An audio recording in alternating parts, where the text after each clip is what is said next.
Друзья мои, хочу представить вашему вниманию годовалый чистокровный турок, молодой петух, годик ему, в идеальном состоянии, на продаже.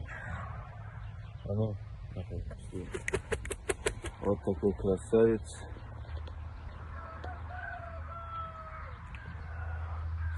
Хороший петух, ай молодец, да. Танцует тоже он, ай молодец.